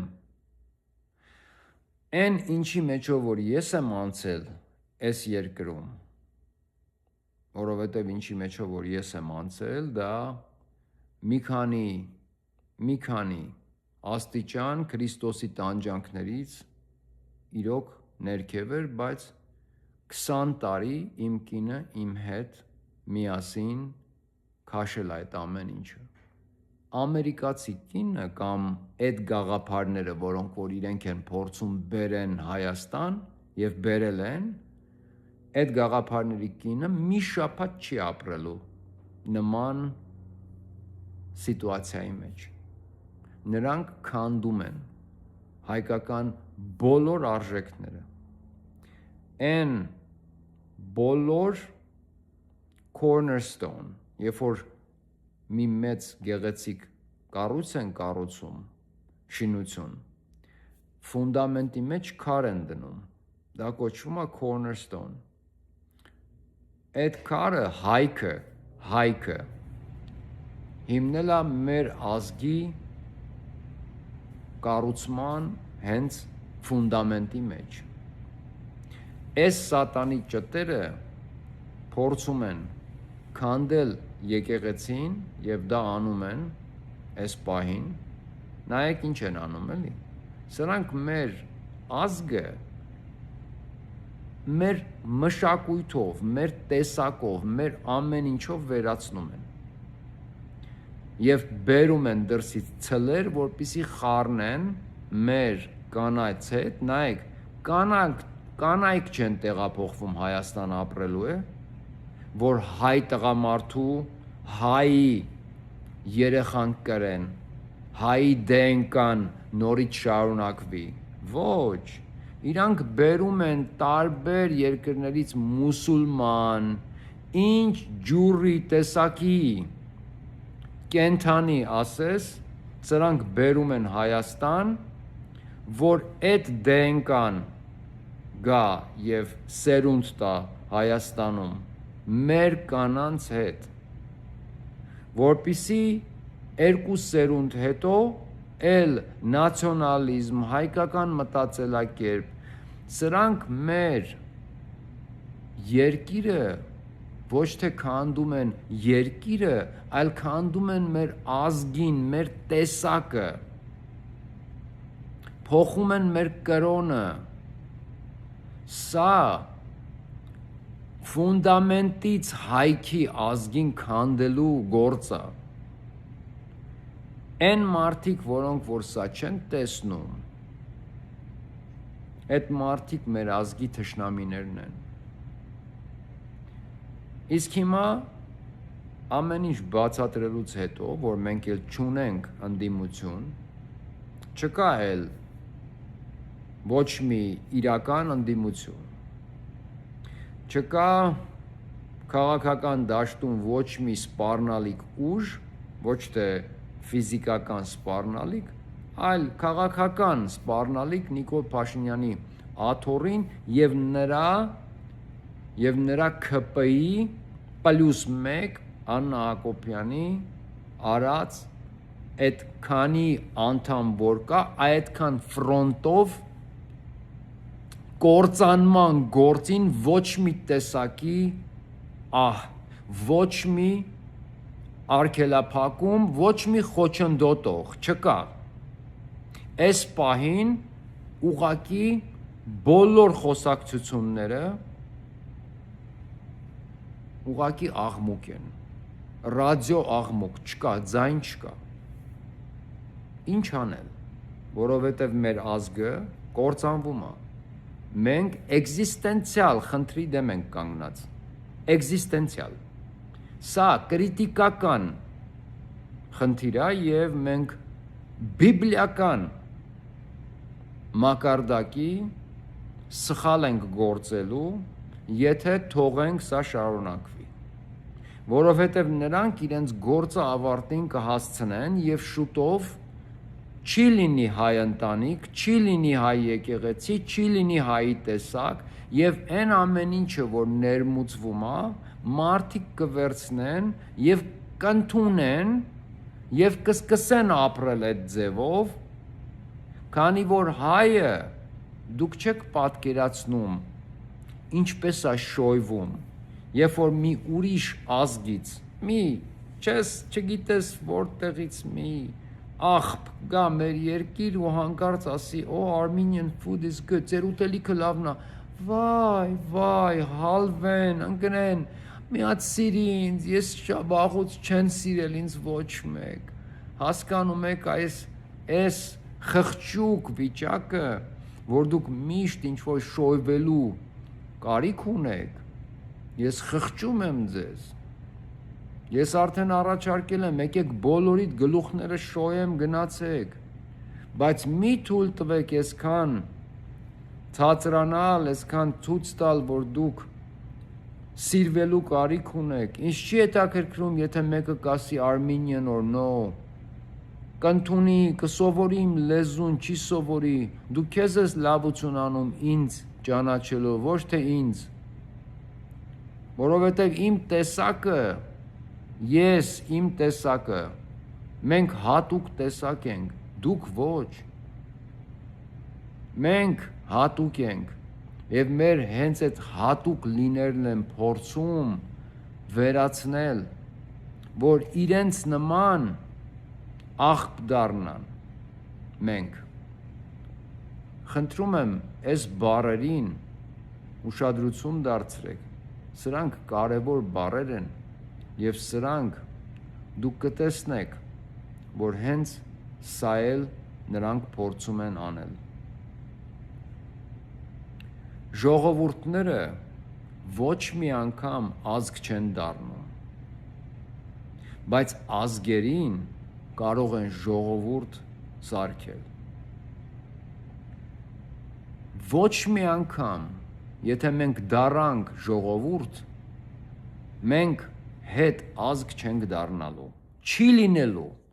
նման հակառակ պրոցես չկա, նման բանաձև չկա, որ դու ժողովուրդներին սարքես ազգ։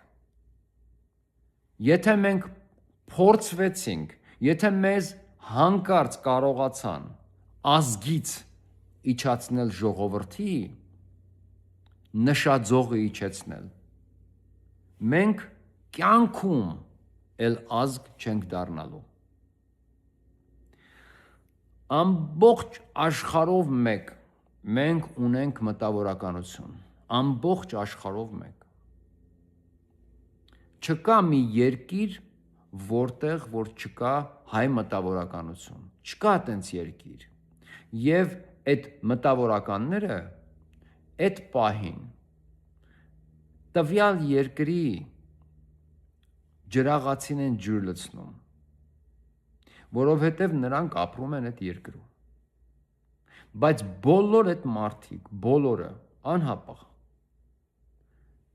բոլորը ինչ-որ ձևով հայ են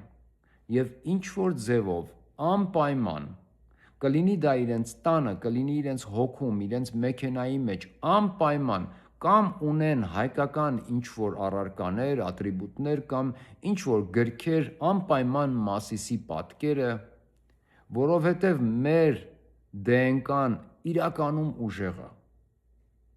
և մենք բոլորով Սփյուռքում պատրաստ ենք միշտ մեր պետության, մեր հայրենիքի համար գործեր անելուն, եթե անգամ դրանք ռիսկ են պահանջում։ Ամբողջ աշխարհով մենք ունենք հայեր, որոնք հենց իրենց պետությունների մեջ, որտեղ որ նրանք անգամ ծնվել մեծացել են, բայց դեռ հայկական հոգին կա, անգամ արտաքինով նմանվել են իրենց երկրի, տվյալ երկրի հասարակությանը։ Բոլոր այս մարդիկ ուղղակի պետքական մարդիկ կարող են դառնալ հայկական ինչ-որ մի հատուկ ծառայության, որը որ կարող է լինի, բայց միևնույն ժամանակ լինի միֆ։ Եվ մենք մեր ռեսուրսները,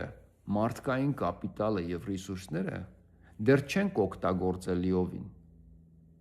անգամ չենք սկսել մտածել դրա մասին։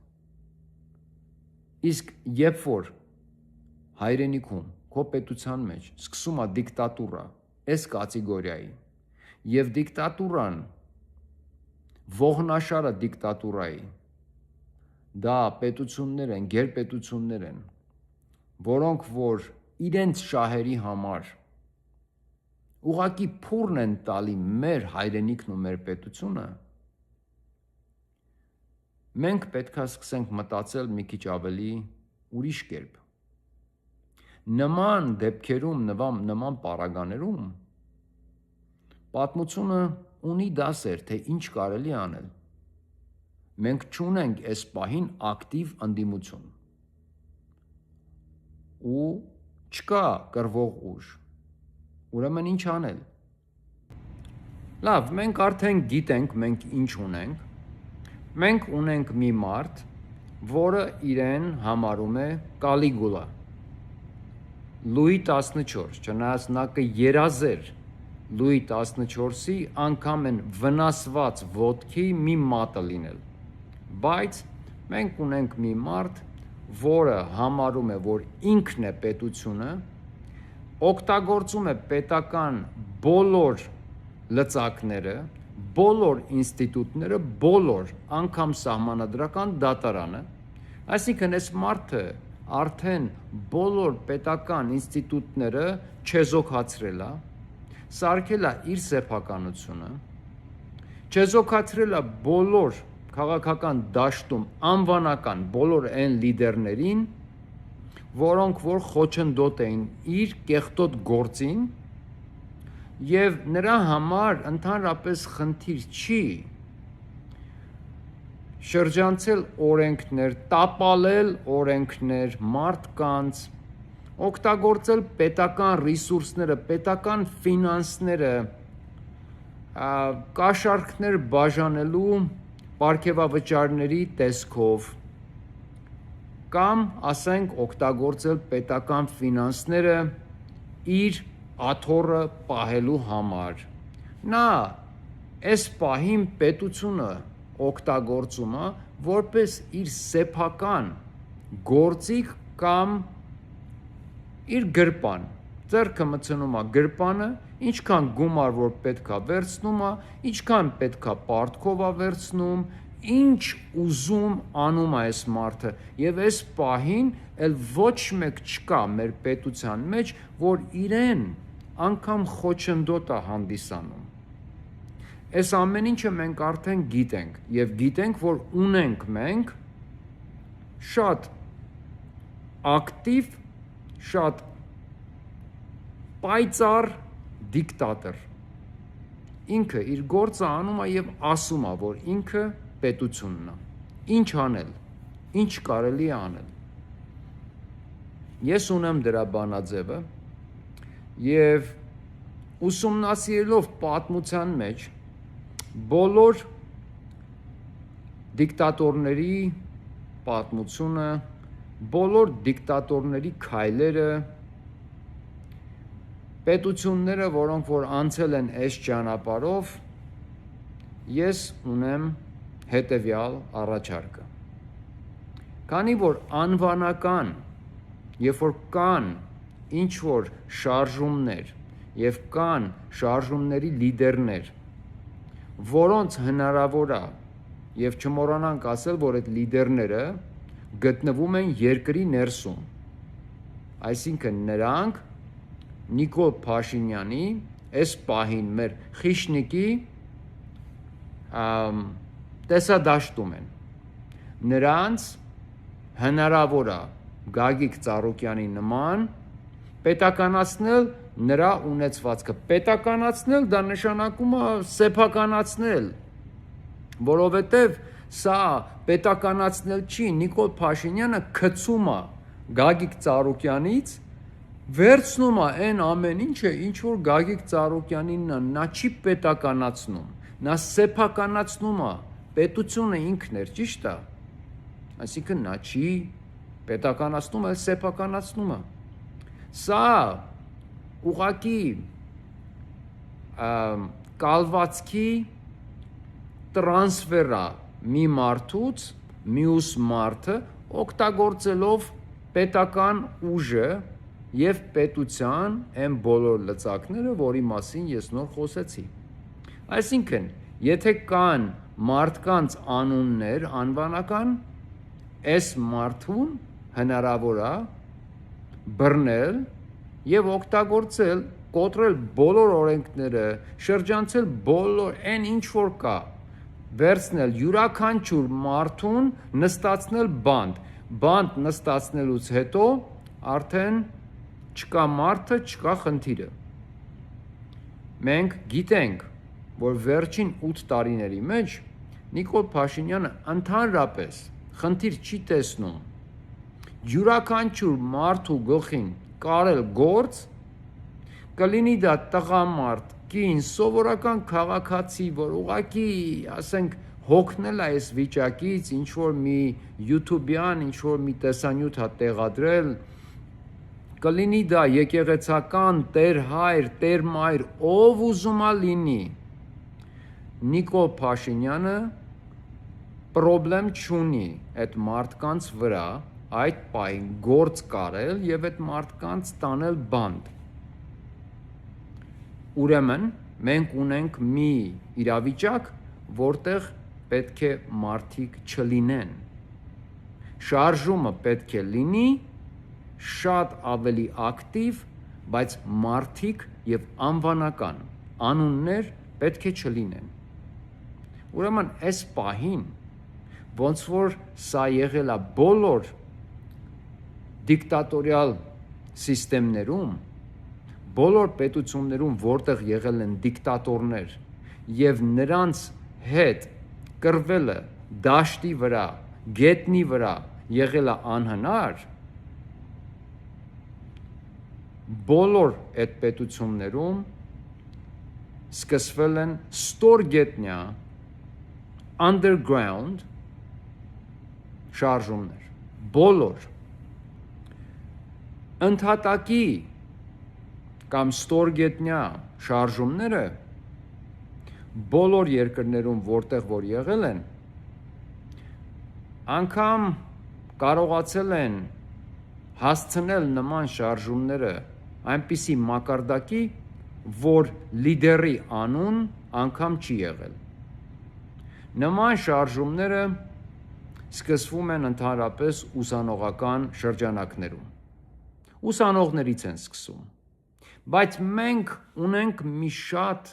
մեծ առանձնահատկություն հայ ազգը։ Մենք հատուկ ազգ ենք եւ ունենք հատուկ լծակներ։ Դրանցից մեկը նա է, որ մենք ունենք ահռելի մեծ սփյուռք, հարուստ սփյուռք, ունենք նաև շատ հարուստ, ֆինանսապես հարուստ տեղում մարդիկ, որոնք որ շատ կուզենային, որ այս այլանդակության վերջը գար եւ մեր երկիրը ընկներ նորից հետ իր հունի մեջ եւ սկսեր նորից ծաղկել, որովհետեւ այս պահին մեր երկիրը մեր ազգությունով մեր երկիրը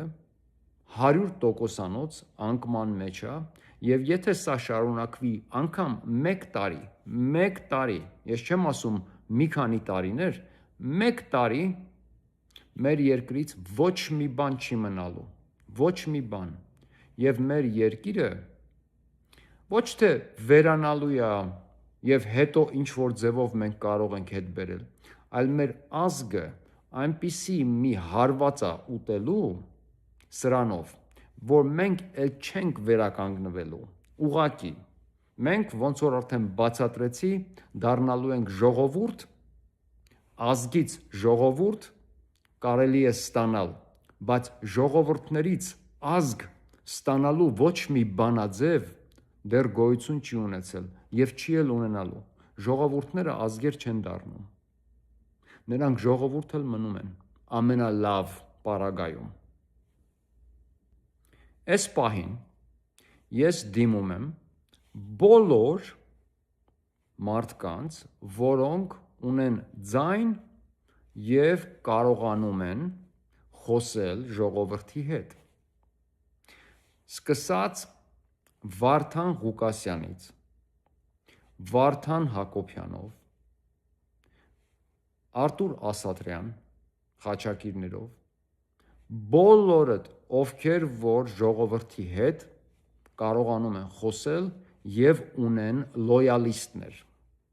Լոյալիստները դրանք մարդիկ են, որոնք որ լոյալ են հետեւյալ կամ տվյալ մարդուն եւ ինչ որ ժամանակահատվածում կամ երբ որ պետք է, նրանք պատրաստ են կատարել որոշակի գործողություններ կամ ինչ որ գործեր անել դեպի որպեսզի մեր ճանապարհը դեպի ազատություն կարողանանք ապահովել։ Վարդան Ղուկասյանը կարողացել էր կազմել լոյալիստների մեծ մի խումբ։ Վարդան Ղուկասյանի հետևորդները դրանք իրականում լոյալիստներ են եւ Վարդան Ղուկասյանին պահում են բանտում նրա համար, որ Վարդան Ղուկասյանը համակարգչի կոմպյուտերի կամ հեռախոսի մոտ չգտնվի։ Գոնե մեկ անգամ հայոց պատմության մեջ մենք պետք է ապացուցենք առաջինը մեզ, երկրորդը մեր թշնամիներին, երրորդը ամբողջ աշխարհին, որ հայ մարդը ընդունակ է իր սեփական ամբիցիաները, իղձերը, երազանքները, իր սեփական բոլոր ցանկությունները մեկ պահ դնել մի կողմ եւ պետության եւ հայ ազգի շահը դնել որպես պրիորիտետ համար առաջին։ Այս պահին մենք չպետք է ոչ մի դեպքում կրկնենք նույն այն սխալները, որոնք արդեն կրկնվել են մի քանի տասնյակ անգամներ պատմության այն ամենասկզբի ակունքներից, ինչ մենք տեղեկացվել ենք հայոց պատմության մասին։ Այն ամենասկզբից բոլոր թագավորների, իշխանների, բոլոր պատմություններում պատմությունը նույնն է։ Հայերը չեն կարողացել գալ ընդհանուր հայտարարի եւ ամեն մեկը իր գլխու գնացել է եւ արել է ինչ որ մի գործ կամ ինչ որ մի ֆունկցիա է կատարել, որը որ ինքը կարծել է որ ճիշտ է, այդ իր կատարած գործն է ճիշտ ազգի համար, բայց ընդհանուր ինչ որ մի խմբի համար, ինչ որ մի շերտի համար դա եղել է ճիշտ, բայց ընդհանուր վերջում պարզվել է, որ դա սխալ էր։ Եվ ամենավառ ապացույցը մենք ունենք հենց մի քանի շաբաթ առաջվա մեր այս անդիմություն կոչվածի ոչ իրար հետ աշխատելու, այլ առանձին փոքր խմբերով աշխատելու օրինակը։ Եթե չլիներ այդ սեփական ամբիցիաների եւ սեփական կարծիքի, որ իմ կարծիքը եւ իմ մտածած ու պատկերացրածը ավելի ճիշտ ու կարեւոր է, քան թե քոնը, մենք 100%-ով այս իրավիճակի մեջ չէինք հայտնվի։ Ոչ մի դեպքում հենց սկզբից մենք չէինք հայտնվի սրա մեջ, եթե չլիներ Սերժ Սարգսյանի մտածելակերպը, նրա որոշած ապագան, եթե նա ուղղակի թողներ եւ հեռանար եւ թողներ ուղղակի որպիսի ընտրություններ լինեին եւ ինչ որ մեկը իրենից հետո, որ ժողովուրդը կընդուներ, նստեր այդ աթոռին։ Եթե անգամ նա դա չէր արել, երբ որ եկավ այդ չարաբաստիկ հեղափոխության, այսպես ասած, ճակերտների մեջ օրը, նա պետք է արդեն օգտագործեր դիկտատորի լծակները, որովհետև այդ պահին արդեն որպես երրորդ անգամ ընտրվող կամ ինքն իրեն ընտրող ուժ, նա արդեն դիկտատոր էր։ Եվ պետք է օգտագործեր այն լծակները, որոնք այսօր այս պահին Նիկոլը օգտագործում է բոլորի դեմ իր կեղտոտ գործը առաջ տանելու համար։ Եվ երբ որ հետաքրքիրը այն է, որ երբ որ ինչ որ մեկը, որ մտահոգված է իր երկրով, իր ազգի համար, իր բոլոր մեր պետական շահերի համար փորձում է ձայն հանի, այդ մարդը դառնում է թշնամի Նիկոլ Փաշինյանին։ Նա չի հասկանում, որ ես կեղտոտ գործ եմ անում, իհարկե մարդիկ պետքա փորձեն սրա դեմ պայքարել։ Նա միանգամից փորձում է ջնջել բոլորին։ Եվ այս պահին արդեն մեզ պարզ է, որ ստորգետնյա եւ ընդհատակյա շարժումները միակ մեր հետ կռվելու տարբերակներն են։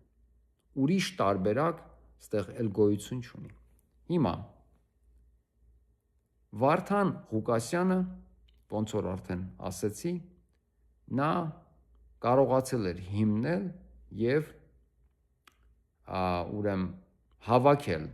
լոյալիստների մի մեծ շերտ, որոնք իր ֆիզիկական ներկայության կարիքը չունեին, որպեսզի կատարեին ինչ-որ հրաման։ Եվ նրանք 100%-ով այն շերտն էին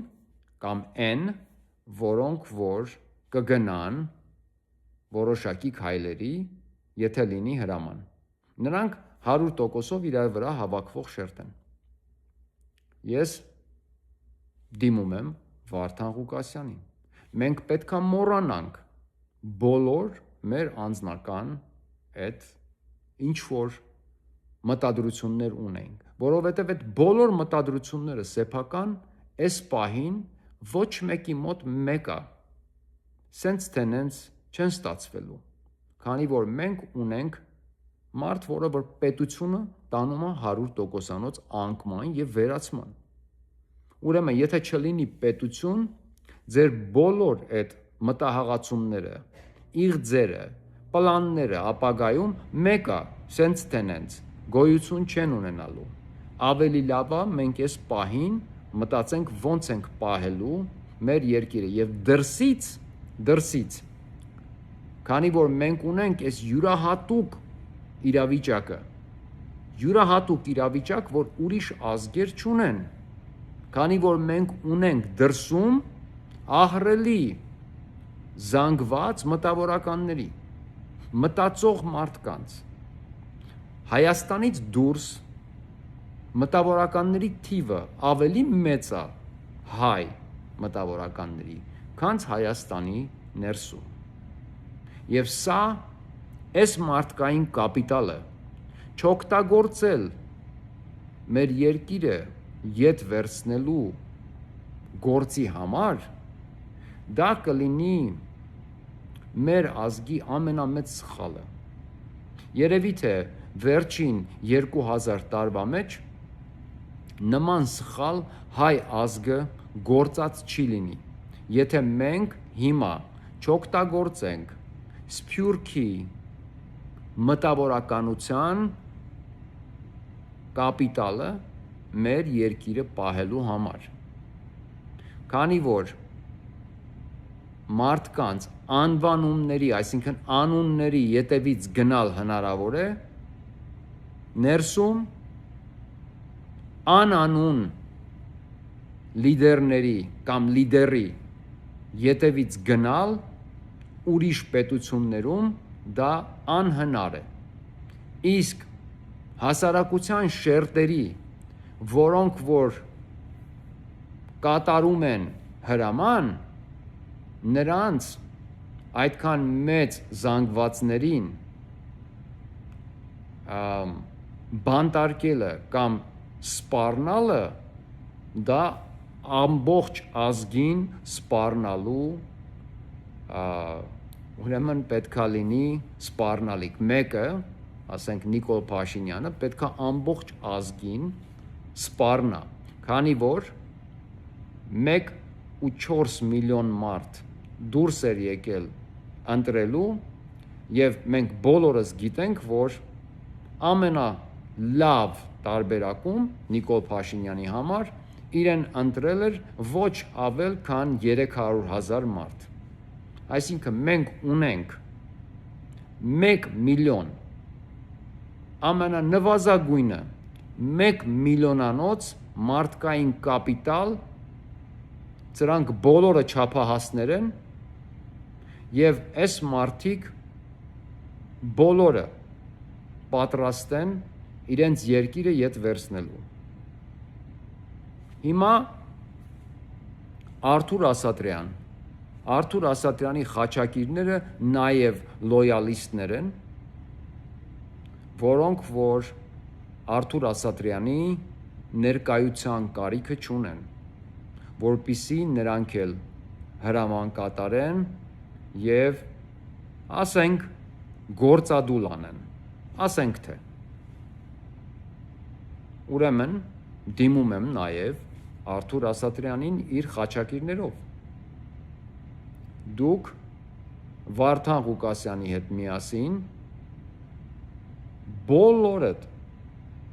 պետքա կոնսոլիդացնեք ձեր ուժերը։ Այս պահին իրականում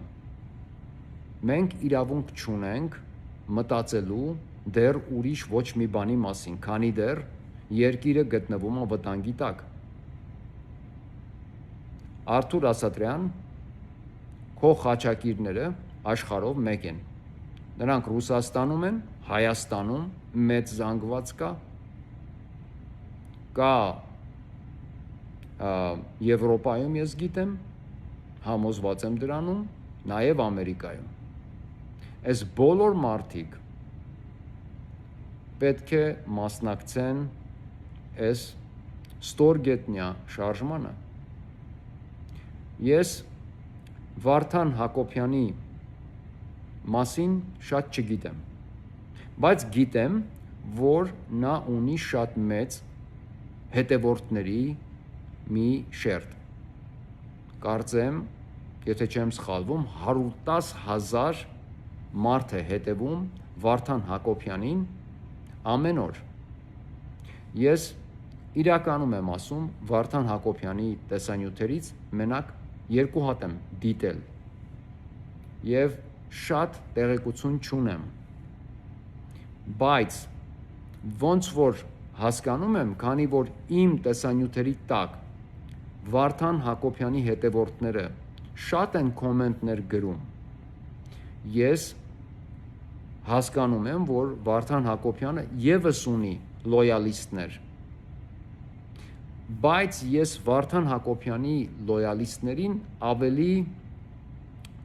մի քիչ ավելի մտավորական շերտի մեջ եմ տեսնում։ Դա նշանակություն չունի, որովհետև երբ որ հարցը գալիս հասնում է նման մի գործողության կամ ֆունկցիայի, բոլորը անխտիր համարվում են մարդաթիվ եւ բոլորը կարող են օգնել ինչ-որ մի ֆունկցիայով, ինչ-որ մի գործի ժամանակ։ Մեզ պետք են մարդիկ յուրաքանչյուր բնագավառից, յուրաքանչյուր աշխատանքի եւ ոնց որ ասեցի արդեն, սա պետք է սկսի ուսանողական շերտերից։ Սկսել է պետք անգամ առաջին կուրսի կամ 10-րդ դասարանը նոր ավարտած, կյանքի շեմին նոր կանգնած երիտասարդների, որովհետև սա ավելի իրենց համար է այս շարժումը, քանց ինձ նման իմ հասակի կամ իմ տարիքի մարդկանց համար։ Մենք դեռ այդքան էլ մեծ չենք տարիքով, բայց ամենակարևորը այս պահին դա մեր երիտասարդությունն է, որովհետև սա իրենց ապագայի բանալին է, ոչ թե մեր, բայց մեր պետության յուրաքանչյուր հարված, դա հարված է յուրաքանչյուր տարիքի մարդու համար։ Ուրեմն սա նաև դիմում եմ ես սրանով Վարդան Հակոբյանին, որ նա եւս սկսի մտածել այս պահով եւ մենք բոլորով Վարդան Ղուկասյան, Արթուր Ասատրյան, Վարդան Հակոբյան, այստեղ ես շատ լավ հասկանում եմ, որ ստեղ կան շատ մեծ տարբերություններ մտածելակերպերի, մարդու, տեսակների եւ ոչ մեկը մյուսից ոչ լավն է, ոչ վատը, ոչ մեկը մյուսից ոչ բարձր է, ոչ ցածր։ Սրանք ուղղակի շատ լավ պետք է հասկանալ, որ տարբեր գաղափարների մարդիկ են, տարբեր կյանքի ստիլերով, տարբեր ճանապարհներ ընտրած կամ բռնած, տարբեր հայացքների կամ կյանքի փիլիսոփայությունների մարդիկ են, բոլորը տարբեր են իրարից։ Ամեն մեկը իր ձևի մեջ փայլում է, բայց տարբեր իրարից։ Դա ընդհանրապես նշանակություն չունի եւ դա պետք է ծառայեցնել որպես ավելի դրական մի բան, քանի որ մենք ունենք ամեն տեսակի մարդ եւ ամեն բնագավառից, ամեն կյանքի ուղով մի մարդ։ Մեզ պետք են բոլոր տեսակի մարդիկ եւ ընդհանուր հասարակություն։ Իսկ մենք, ոնց որ ասեցի, Սփյուռքից արդեն ունենք տարբեր պետություններում բնակվող հայրենակիցներ, որոնք այս պահին ունեն ահռելի մեծ կոնտինգենտներ, ամեն մեկը իրենց չափով եւ լոյալիստներ։ Մեզ բոլորիս ուղղակի պետք է համախմբել եւ կոնսոլիդացնել, անել այն գործը, որ ընդդիմությունը չկարողացավ անի, շատ հնարավոր է, որ հարգելի պատճառներով, որովհետեւ նրանք գտնվում են հենց պատերազմի դաշտում եւ եթե դու հայտնվես բանտում, ոնց որ Գագիկ Ծառուկյանը կամ Արմեն Աշոտյանը կամ մնացածները, դու այլևս չունես ոչ ձեռքեր, ոչ ոտքեր եւ չես կարող քո ցանկությունները կամ քո մտահղացումները տանել առաջ։ Այսինքն մենք ունենք մեծ դրական շատ մեծ առավելություն համեմատած տեղացիների։ Մենք ունենք դրսում աշխատող ուղեղներ, որոնք տեղում ունեն հասարակության շերտեր, որ եթե նրանք գան իրար վրա, դա կլինի մի մեծ զանգված եւ այդ զանգվածը հենց կկարողանա անել այն ինչ որ չկարողացան անել տեղի ապրողները կամ տեղում գտնվող ընդդիմությունը։ Բոլոր պետություններում, որտեղ եղել է դիկտատուրա, բոլոր պետություններում սկսվել է շատ վատ աղքատություն, որովհետև աղքատությունը դա դիկտատուրաների ամենաառաջին գործը դիկտատորների, դա ժողովրդին ավելի վատ ֆինանսական իրավիճակի մեջ գցելն է, որ ժողովուրդը ավելի կախվածություն ունենա պետությունից եւ որպեսզի ժողովուրդը ֆինանսական հնարավորությունը չունենա կամ ժամանակը չունենա մտածելու անգամ, թե ինչ պետք է անել։ Եվ նրանք միշտ պահում են որոշակի աղքատության level, որպեսզի դրանից ներքև չընկնի, որպեսզի չսկսեն հանկարծ մարդիկ իրար վրա հավաքվել եւ ավելին պահանջել, բայց քանի դեռ չի սկսել սովն ու ուրեմն այդ աղքատությունը, քանի դեռ դուք չեք սկսել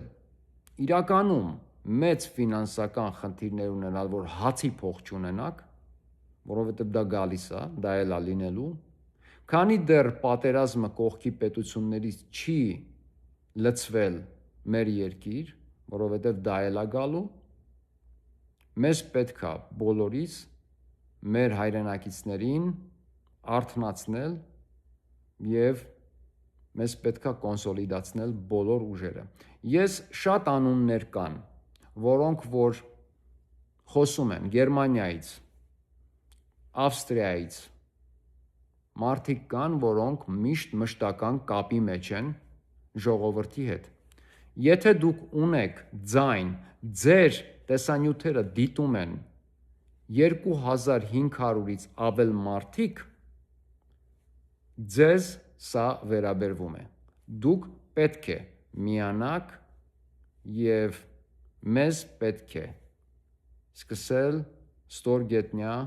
ինչ-որ մի շարժում, և ես ընդհանրապես չեմ խոսում ինչ-որ մի, ոնց ասեմ, վայրենի ինչ-որ մի շարժման մասին, դա ընդհանրապես դրա մասին չի, մեզ պետք չի նման բան, քանի որ մենք պետք է մտածենք մեր հայրենակիցների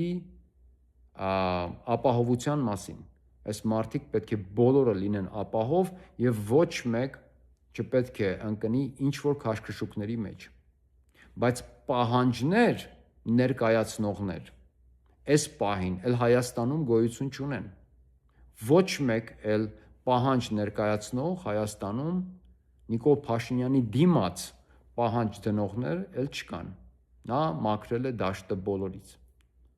մեզ պետք է ունենալ ծրագիր և կոնսոլիդացնել այս մեր ժողովրդին, քանի որ ներսից չկա, ուրեմն կոնսոլիդացնել դրսից, որպեսզի էլ ներսի տերորը չաշխատի ընդդիմության վրա, ընդդիմությունը անցնում է ընդհատակ, ստորգետնյա և լիդերներ չկան, անվանական լիդերներ չկան, այսպես եմ ես տեսնում այս հարցի լուծումը, սա միակ լուծումն է լինելու այս հարցի, և խնդրում եմ, մոռացեք բոլոր այն սեփական ցանկությունները,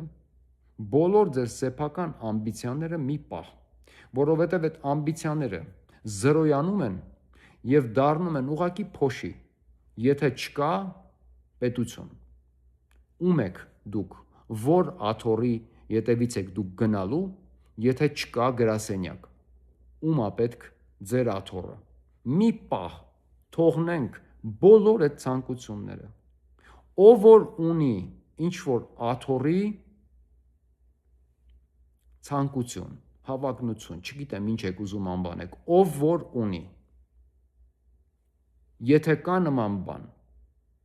միացեք, դա նշանակություն չունի, սա միացման կոչ է, բոլոր բլոգերներին,